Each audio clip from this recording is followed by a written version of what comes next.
Hi students. Visharad Purvardh ஸ்டூடெண்ட்ஸுக்கு தமிழில் 100 mark இருக்கு இல்லையா, 3வது பேப்பர். அதுக்கு நம்ம இம்பார்ட்டண்ட் எல்லாமே போட்டிருக்கோம். ஆனால் அதில் சிங்கனுக்கும் சிங்கிக்கும் இடையே நடந்த உரையாடலை தொகுத்து எழுதுக. இந்த கொஸ்டின் நம்ம போடலை. மற்ற எல்லாமே மதுரை மாநகர், பாண்டியன், அந்த கண்ணகி எல்லாமே போட்டிருக்கேன் பாருங்கள். ஆனால் இதுவும் இம்பார்ட்டண்ட்டாக இருக்கிறதால சில பேர் இந்த ஸ்டூடெண்ட்ஸ் இதை சொன்னாங்க, இதை கொஞ்சம் போட்டுருங்க மேடம், தமிழ் ரீடிங் கொஞ்சம் ப்ராப்ளமாக இருக்குது அப்படின்னாங்க. அதுக்கு தான் இதை பார்க்குறோம் ஸ்டூடெண்ட்ஸ். இது இம்பார்ட்டண்ட், இதை பார்த்துக்குங்க. சாதாரண உரையாடல் தான், நீங்கள் இதை புரிஞ்சால் ஓனா கூட எழுதலாம். பாருங்கள் ஸ்டூடெண்ட்ஸ். சிங்கனுக்கும் சிங்கிக்கும் இடையே நடந்த உரையாடலை தொகுத்து வரைக. நம்ம பழைய நூல்களில் பழைய காலத்தில் படிச்சிருப்போம். அந்த குறவஞ்சியில் குறவன் குறத்தி, அவங்க எப்பயுமே குறவன் என்ன பண்ணுவார்னா மலை தேன் எடுக்கிறது அந்த மாதிரி எடுத்துகிட்டு விற்பாங்க. குறத்தி மணியில் மணி மாலை, பாசி மணி இதெல்லாம் செஞ்சு விற்பாங்க. அப்புறம் குறி சொல்லுவாங்க. எல்லாருக்கும் கையை பார்த்து குறி சொல்லுவாங்க. இதுதான் அவங்க தொழிலாக இருந்தது அப்படின்னு நம்ம படிச்சிருக்கிறோம். அந்த வகையில் இந்த சிங்கனும் சிங்கியும் குறவன் குறத்தி இவங்க 2 பேருக்கும் நடக்கிற உரையாடலை தொகுத்து கேட்குறாங்க. இது குறவஞ்சியில் வர பாடல்னு ஒரு பகுதி.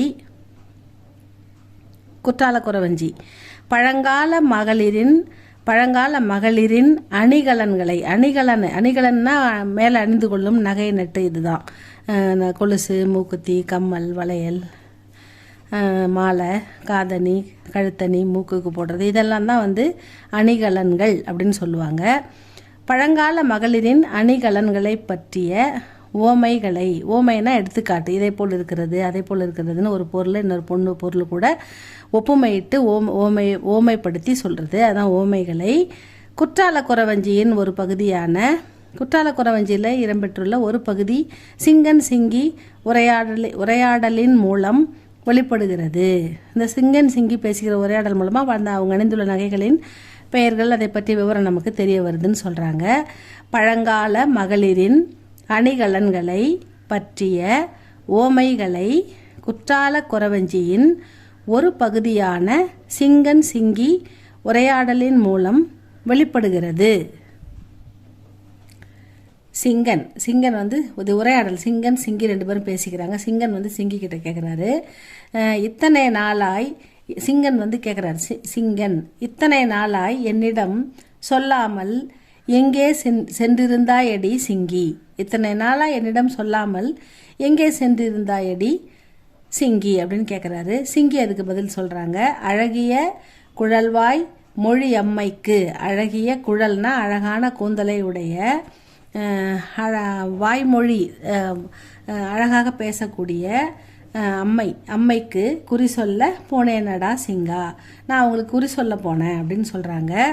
சிங்கன் அதுக்கு, உன்னை இப்பொழுது காணும் பொழுது அதிசயமாக இருக்குதடி. உன்னை பார்க்கும்போது ரொம்ப அதிசயமாக ஆச்சரியமாகுது எனக்கு அப்படின்றாரு. அதை சொல்லவும் மிக பயமாக இருக்குதடி சிங்கி. எனக்கு அதை சொல்கிறதுக்கும் பயமாக இருக்குது, உன்னை பார்க்கறதுக்கு ரொம்ப ஆச்சரியமாக இருக்குது அப்படின்னு சிங்கர் ஆச்சரியப்பட்டு சொல்கிறாரு. சிங்கி அதுக்கு, எவருக்கும் அஞ்சாதேடா, உனக்கு தெரிந்ததை தைரியமாய் கூறடா சிங்கா. எவருக்கும் அஞ்சாதே, பயப்படாதே. அஞ்சுதல்னா பயப்படுதல். எவருக்கும் அஞ்சாதே, யாருக்கும் பயப்படாத. உனக்கு தெரிந்ததை, உனக்கு என்ன தெரியுமோ அதை தைரியமாய் கூறடா சிங்கா, தைரியமாக சொல்லு அப்படின்னு சொல்கிறாங்க. சிங்கன், உன் காலுக்கு மேலே விரியன் பாம்பு கடித்த இடம். விரியன் பாம்பு, கட்டு விரியன் பாம்பு நம்ம பார்த்துருக்கோம்ல, அங்கே எங்கள் தோட்டத்தில் எப்பயாச்சும் வரும் தானே. அந்த கட்டு விரியன் பாம்புனா மேலே அங்கங்கே கண்டாக இருக்கும், அதில் டிசைன் அந்த உடம்புல. அந்த கட்டு விரியன் பல விதம் இருக்குது. அந்த மாதிரி அதை ஒரு பாம்புக்கு உதாரணமாக சொல்கிறார். அவங்க காலில், உன் காலுக்கு மேலே விரியன் பாம்பு கடித்த இடம் இருக்கிறதே, காரணம் என்னடி சிங்கி. அந்த விரியன் பாம்பு கடித்த மாதிரி உன் காலில் ஒரு தடம் இருக்குதே, அது என்ன அப்படின்னு அவர் கேட்குறாரு. அதுக்கு சிங்கி சொல்கிறாங்க, விரியன் கடித்த இடமல்லடா சேலம். அது விரியன் பாம்பு கடித்த இடம் இல்லை. சேலம் சென்று நான் சேலத்துக்கு போய் குறி சொல்லி சிலம்பினை பரிசாய் பெற்று அணித்துள்ளேனடா சிங்கா. நான் ஒரு சிலம்பு, நான் சேலத்தில் போய் குறி சொன்னேன், அவங்க எனக்கு பரிசாக ஒரு சிலம்பு கொடுத்தாங்க. அந்த சிலம்பை தான் நான் என் காலில் அணிந்திருக்கிறேன். அணித்துள்ளேனடானா காலில் அணிந்திருக்கிறேன் சிங்கா அப்படின்னு நான் காலில் போட்டுக்கிறது சிலம்பு. அது கட்டுவிரியன் பாம்பு போல் கிடக்குதுன்னு சொல்கிறியே, அது வந்து சிலம்பு அப்படின்னு சொல்கிறாங்க. சிங்கன், சிலம்புக்கு மேலே திருகான அணி ஒன்று இருக்கிறதே, அது என்னடி சிங்கி அப்படின்னு கேட்குறேன். சிலம்பு இருக்குது சில காலில், அதுக்கு மேலே ஒரு திருகான அணி, திருகு போட்டு திருகு ஆணி திருகி போடுறது, ஒரு திருகாணி வச்சு கொலுசு நம்ம திருகி போடுவோம்ல காலில், அந்த மாதிரி திருகி போடுற திருகு ஆணி ஒன்று இருக்கிறதே, ஏதோ திருகாணி ஒன்று இருக்குதே, அது என்ன அப்படின்னு கேட்குறாரு சிங்கன்.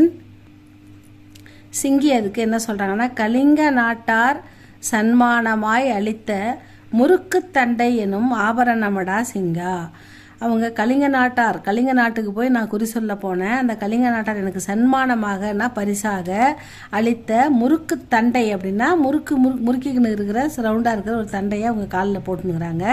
கொலுசு அதுக்கு மேலே ரவுண்டாக ஒரு தண்டை போட்டிருப்பாங்க, அது முறுக்காக இருக்கும் பார்க்குறதுக்கு. அதுதான் ஒரு ஆபரணமடா, அது ஒரு அணிகலன் நான் போட்டிருக்கிறேன் அப்படின்னு அவங்க சொல்கிறாங்க. ஆபரணமடா சிங்கா, கலிங்க நாட்டார் சன்மானமாய் அளித்த முறுக்கு தண்டை எனும் ஆபரணமடா சிங்கா அப்படின்னு சொல்கிறாங்க.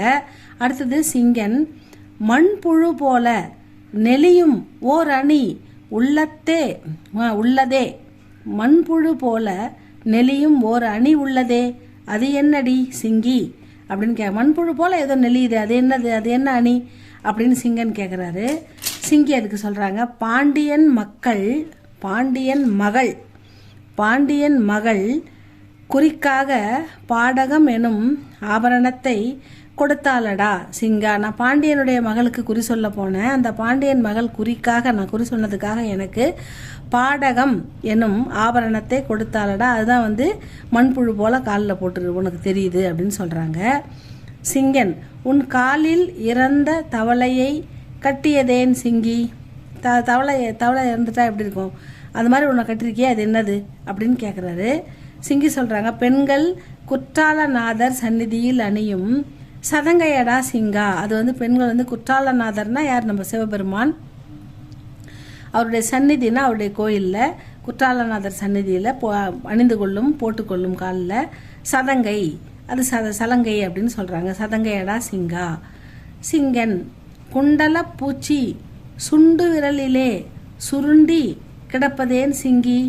குண்டல பூச்சி போல் ஒன்று உன் சுண்டு விரலில் சுருண்டு கிடக்குதே, அது என்ன அப்படின்னு கேட்குறாரு. அதுக்கு சிங்கி சொல்கிறாங்க, ஈழ நாட்டிலே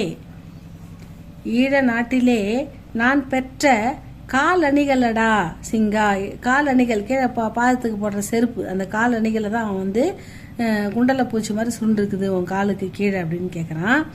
சுண்டு விரலில் வந்து பிடிச்சின்னு இருக்கும்ல செருப்பு, அது வந்து ஈழ நாட்டிலே நான் பெற்ற காலணிகளடா. ஈழ நாட்டில் போய் நான் வாங்கிட்டு வந்த அது காலணிகள் அப்படின்னு சிங்கா அப்படின்னு சொல்கிறாங்க.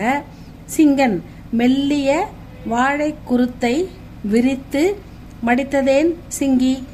மெல்லிய வாழை குருத்தை விரித்து ஏன் மடித்து வச்சிருக்க அப்படின்னு கேட்குறாரு. சிங்கி அதுக்கு சொல்கிறாங்க, திருநெல்வேலி மக்கள் தந்த பட்டுச்சேலையடா சிங்கா. திருநெல்வேலி போய் நான் குறி சொல்லும்போது எனக்கு அந்த மக்கள் கொடுத்த பட்டுச்சேலை அப்படின்னு சொல்கிறாங்க. சிங்கன் கேட்குறாரு, 8 பறவை குமுறும் கமுகிலேனா உன்னுடைய கழுத்தில் 18 பாம்பு இருப்பது எதனால் அடி சிங்கி. கழுத்தில் என்னமோ பாம்பு 18 பாம்பு போல் போட்டிருக்கே, அது என்னன்னு கேட்குறாரு. குட்ட நாட்டாரும் காயல் நாட்டாரும் தந்த கழுத்தணியடா.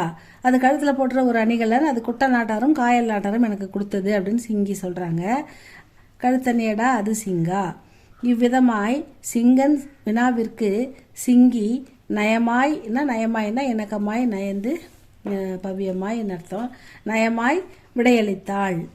இது மூலமாக நமக்கு என்னென்ன அணிகலன்கள் அந்த காலத்தில் பெண்கள் அணிந்திருந்தார்கள் அப்படின்ற விவரம் நமக்கு தெரிய வருது குற்றாலக்குறவஞ்சியில். சிங்கன் சிங்க உரையாடல் உங்களுக்கு பிடிச்சிருந்தா அதை படித்து எழுதுங்க ஸ்டூடெண்ட்ஸ். இது வந்து உங்களுக்கு 20 மார்க்கு வருதுன்னு நினைக்கிறேன். ஏன்னா வந்து எதுனா 5 கொஸ்டின் எழுதணும். 5 கொஸ்டினில் ஒன்றுக்கு 20 மார்க்கு, மேலே 2, கீழே ஃபஸ்ட்டு 1ல் 3 எழுதுனா கீழே கொடுத்துக்கிற 2வது செக்ஷனில் 2 எழுதணும். இல்லை மேலே 2 எழுதிட்டிங்கன்னா கீழே 3 எழுதணும். இந்த மாதிரி உங்களுக்கு 2 செக்ஷனாக பிரித்து கொஸ்டின் கேட்டிருக்காங்க. இது ஈஸியாக தான் இருக்கிற மாதிரி இது படித்து பாருங்கள். இது உங்களுக்கு ஏதாவது டவுட்னா எனக்கு சொல்லுங்கள், கமெண்டில் சொல்லுங்கள். இது உங்களுக்கு பிடிச்சிருந்தா சப்ஸ்கிரைப் பண்ணுங்கள், லைக் பண்ணுங்கள் ஸ்டூடெண்ட்ஸ். தேங்க்யூ ஃபார் வாட்சிங்.